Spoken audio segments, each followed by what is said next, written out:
E aí, no meio de tantos acontecimentos, não é, Boris, de civis morrendo, os próprios militares jovens, muitas vezes 18 anos, que são mandados para a guerra, a gente vê o posicionamento dos países, que se posicionam desde as sanções, que são gravíssimas para os russos, e também aquilo que é dito pela Organização das Nações Unidas. Então, com o apoio do Brasil, a Assembleia Geral da ONU aprovou uma resolução contra a invasão russa à Ucrânia. Essa reunião foi convocada pelo Conselho de Segurança e foi feita de forma emergencial para discutir tudo isso que há 8 dias você acompanha dia e noite aqui na CNN Brasil.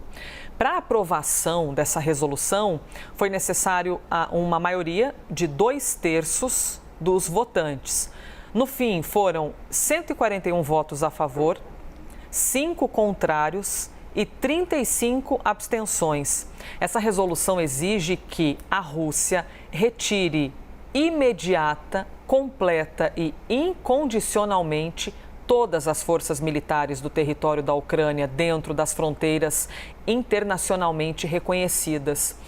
E quando a gente observa o nosso posicionamento brasileiro na ONU, o embaixador do país falou após a votação e disse que a resolução aprovada não pode ser tratada como uma autorização para a aplicação indiscriminada de sanções contra a Rússia.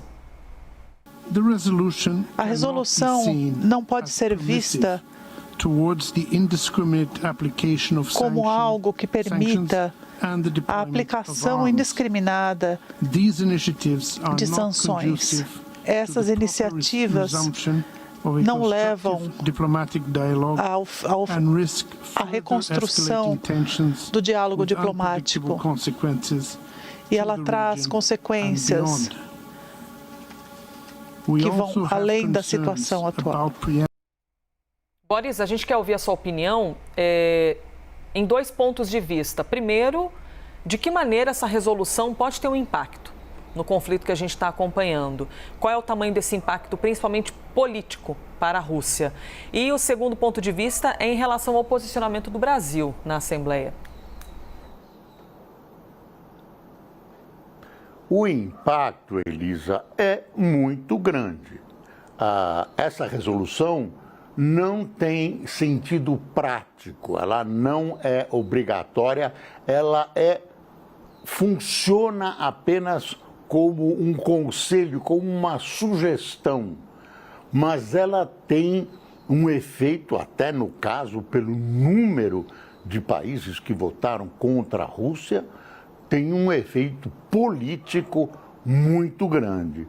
É como se ela dissesse, olha, vocês que estão contra a Rússia têm total e completa razão, continuem aplicando as sanções que vocês já aplicaram são defensáveis política e moralmente e vocês devem e podem aplicar mais sanções. Então, o efeito político realmente é muito forte, levando-se ainda em consideração a maioria esmagadora dos votos.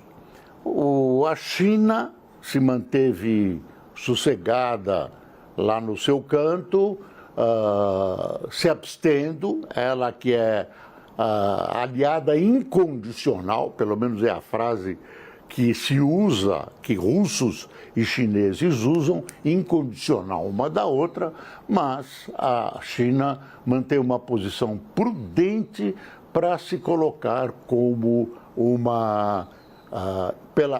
pela intermediação, adotar uma posição de intermediação no conflito. O voto brasileiro, o Brasil continua com uma posição sinuosa. As posições brasileiras, que se aproximam muito da Rússia, tiveram até agora uma espécie de leitura de que, em relação à maioria do mundo, o Brasil está do outro lado, não está ao lado das principais democracias mundiais, o que para nós não é positivo. Não é positivo. Então, o presidente fala uma coisa, tem um contraste no que ele afirma a favor da Rússia, e o Itamaraty joga de maneira mais técnica, de maneira mais diplomática, com inteligência, deixando o Brasil numa posição menos pior, eu diria um pouco melhor do que se tivesse votado com a Rússia, que, na minha opinião, é a vontade que o presidente Bolsonaro teria neste momento. Aliás, nessa questão dos fertilizantes que ele teria discutido com o Putin, até agora a gente não sabe o que eles discutiram e não tem resultado. Só se sabe que eles discutiram e foi a glória e tudo, mas não há nenhum resultado concreto, ninguém sabe como essa benesse que o Putin pode oferecer vai ser realizada. Agora, o nosso embaixador fez uma observação cuja análise foi feita há poucos instantes aqui na CNN pelo professor Alexandre Uehara, com a qual eu concordo.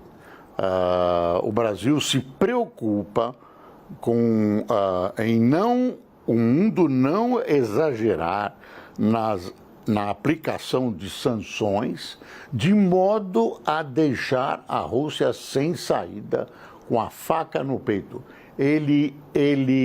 O professor, concorda com o embaixador brasileiro, acha que o voto ele não usou essa palavra, correto, inteligente nesse aspecto, porque é necessário deixar corredores, é necessário deixar portas abertas para a negociação. Você não pode encurralar a Rússia porque as coisas podem piorar muito. A intenção é acabar com a guerra, é acabar com a barbárie, mas não acabar com a Rússia.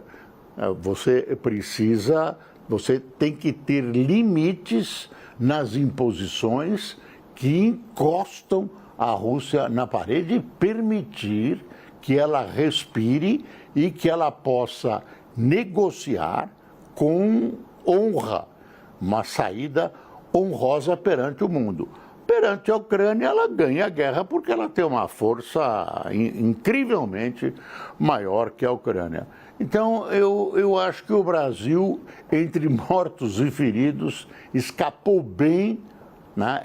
Eu ainda acho que essa sinuosidade pode ser interpretada como a favor da Rússia pelos outros países, especialmente pelas grandes potências, mas eu acho que o Brasil, no quadro do que nós temos internamente e no quadro internacional, acabou se saindo bem. É isso, Elisa.